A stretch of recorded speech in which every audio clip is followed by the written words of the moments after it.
Hi guys, my name is Vimbai Nashe. Welcome to my YouTube channel.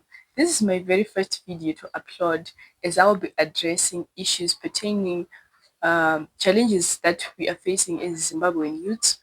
We are addressing an issue about being educated and not being educated. People are thinking that being educated means we need to relax, and after you graduate, you need to relax and look for a job. They also think that being uneducated means it's the end of their world. So I'll be interviewing both the educated and the uneducated. Uh, we have a national question that we are addressing. Why are C students making it in life way more than A students? So I'll be addressing these issues as I'll be interviewing a lot of people. So here with me, I have Jason Tenga as I'll be interviewing him. He'll be telling us more about himself and how he's making it in life as a Zimbabwean youth. How are you, Decent? Hi, hello viewers. My name is Decent Zinga. I'm 27. I'm a qualified software engineer and a passionate poultry farmer. The advice that you want to give to a youth like you who graduated maybe last year or even this year or way, way, way back and is waiting to get an ideal job. What do you think?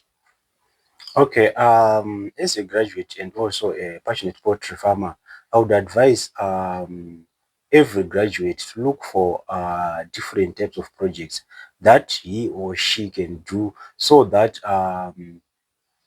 as it stands right now, the rate of unemployment is increasing day by day. Without a connection, you can't find a job. So I would advise every youth to find different types of projects. Thank you for letting us know that we need to start. We just need to start. Yeah, Is exactly. it true? Yeah, you are right. But there is an ongoing debate between Zimbabwean youths. Others are saying you cannot start a project without connections as well. It is in the same principle which is working in the employment in the industry. It's the same thing that is working in projects as well. If we can give an example about farming, others might say you cannot get a land without connections, and others do believe that they are doing projects out of their fathers or out of their parents' inheritance. What do you have to say about these excuses that others are giving? Oh, okay. Considering the issue of having land, right? It's not all about having land. You can start a project. As I mentioned earlier, you should start small, right? So you can even start a project backyard without having any land. You can even start on a even 300 square meter stand. You can start a project even at the back of your house. You can start a project. So it depends on the type of project that you are interested in doing, right? So there are some projects you can do at your home. Like for example, you can do umbrella farming, you can do mushroom farming, you can do rabbit farming at the back of your house. So those excuses, I don't think they are real. You need to make sure you have even a small piece of space. You can do something. So the idea now is to start small, then you grow as you have the more market. You have heard it well, guys. So, the CEO of Deep Poultry and Rabbitry, he is 27, and he is urging us all to start our own project out of passion. So, this is an alarming call. This is an awakening call to all of us Zimbabwean youth, graduates or not graduates. You can do farming without being educated. You can start a project without learning anything. You can access any information on the internet. Do you agree? Yeah, you are right.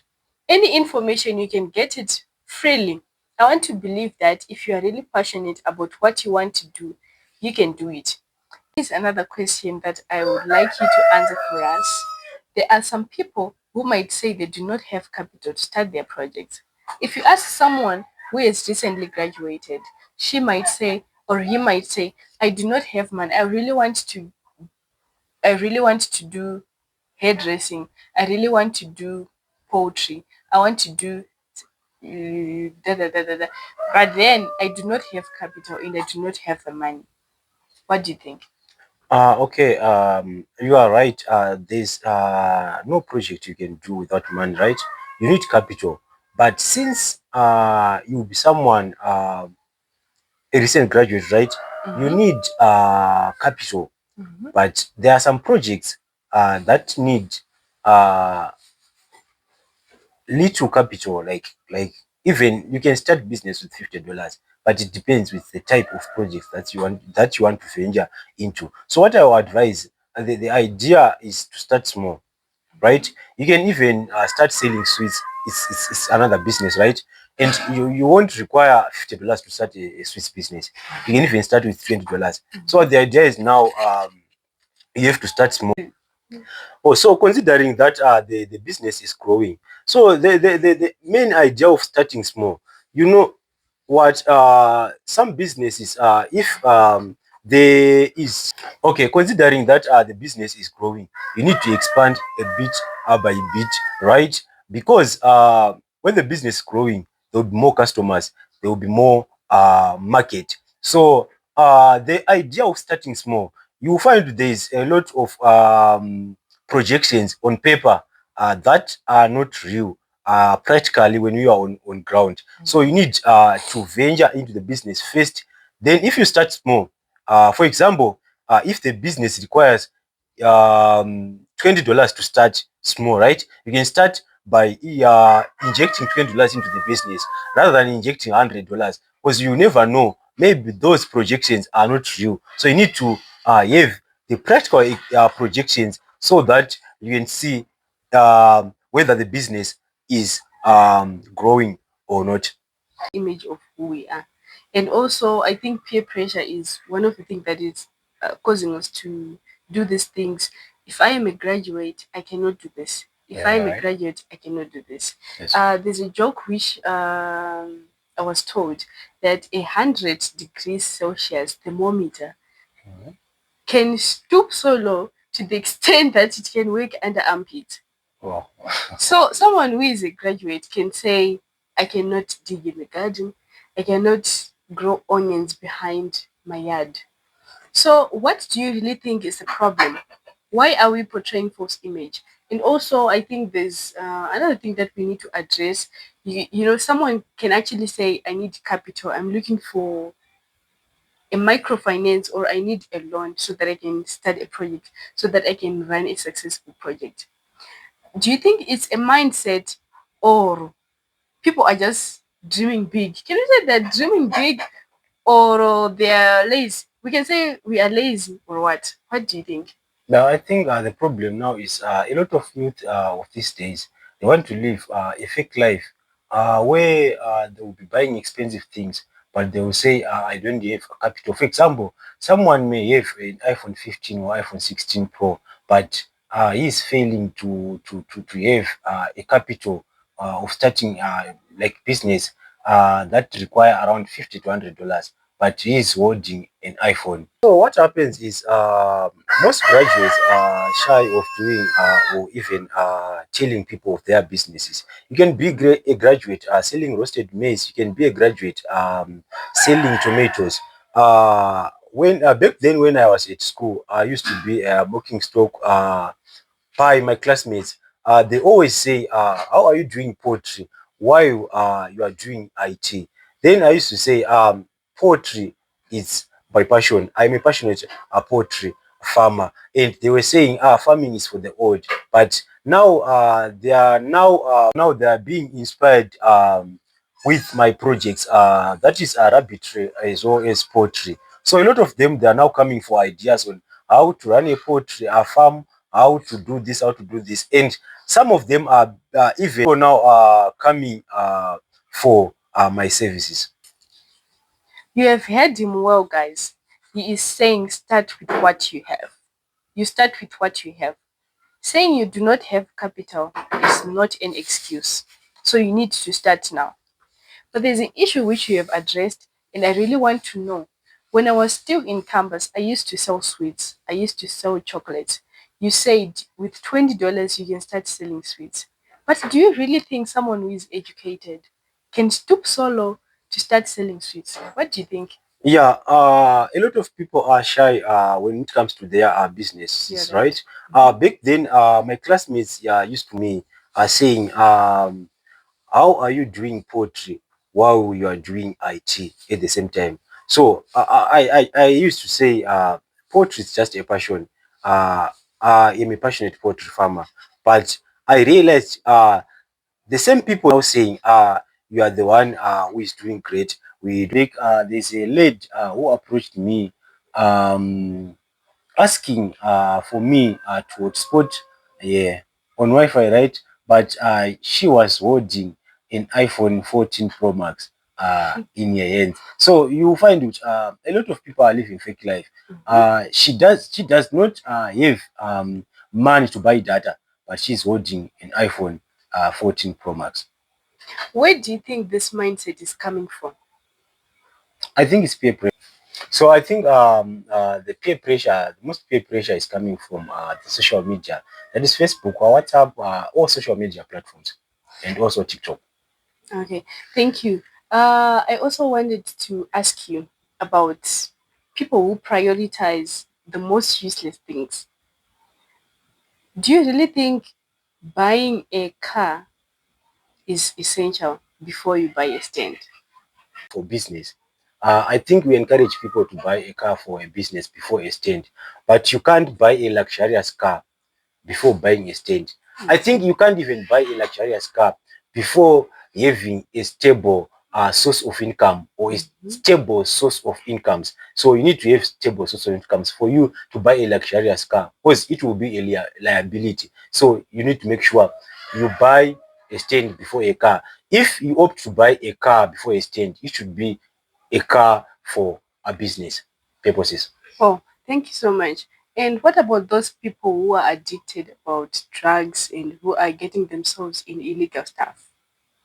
What do you think is a problem? Is it an ideal mindset, or it's just that they love drugs, or it's because of their family background?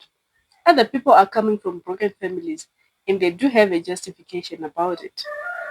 To drugs. Sometimes it's background, sometimes family, sometimes even friends. So I think you need to choose your friends wisely.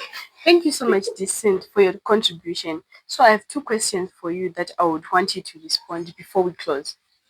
The first question is current instability an X factor to most failed small businesses? If it's a yes, then please explain. Then can I even know? Then I would want to know. So why are small businesses failing here in Zimbabwe? Okay, I don't think current instability is contributing to the failing of small businesses. There are some other factors that contribute to the failure of small business. That's lack of experience. That's number one. Number two, poor management. Right. Poor Number management. three, poor research, as well as lack of market. I think lack of market is one of the most things that people are facing. You know, you cannot start by rearing cattle when you do not have market. Yeah, you should do a market research first. You're right. And also, there's another lady whom I know who once started a broiler business.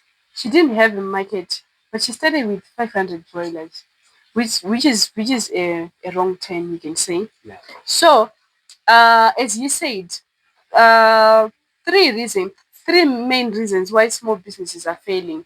Guys, you need to do your research very well, and also you need to make sure that you have the right market that can complement with what you are doing and the volumes that you are providing. And the other thing you said, It's poor management. poor management. Oh, I've once heard about phone farming. In farming, are there people who doing farming whilst they're away? Yeah, a lot of people are doing phone farming, but it's very difficult to do phone farming. Farming mostly it needs hands-on, need to be available. Yeah. You're right. Thank you. So I'll ask you the second question. Why are C students making it in life than A students? I think there is this mantra that those who have graduated are not making much than those who didn't pursue their degrees. What do you think is the reason? No, I think the main reason is pride. As I mentioned earlier, a graduate can't sell roasted maize. A graduate can't sell fruits. A graduate can't sell even tomatoes because of pride. As well as laziness also contributes to that question. Guys, we have heard him. We are lazy to stoop so low so that we can accommodate what we want. So I think it's high time now. If you have graduated or if you're not graduated, do not be idle. Inasmuch as you are where you are, time is now. The time is now. You can start now. Do not have excuses that you have kids, so you cannot pursue this, you cannot pursue this. And there are other people who really want to pursue their education. There, you can agree that there are other adults who are still want to write their mathematics. I highly recommend, if you really want to do what you want to do, please pursue it if you just believe in yourself. Thank you guys for tuning in. Thanks so much, Jason, for hosting me. You're welcome. Guys, you have heard it. So, the conclusion that we have is, if you really want to have a project, if you want to go to school, if you want to do whatever you want, the sky is the limit. You can become who you want to be. And I want to believe that your mindset tells us a lot about who you are going to be in 5 years' time or in 10 years' time. So instead of waiting for you to find an ideal job, there is nothing like an ideal job. Can you agree? Yes. Once more, I would like to thank you guys for tuning in. If you are new here, please comment, subscribe, like, and share. My YouTube channel is still small, so you can actually recommend your friends and relatives so that we can grow up to become a very, very big family. So, for me to upload more videos, I would like to have more families as well. So, bye, guys.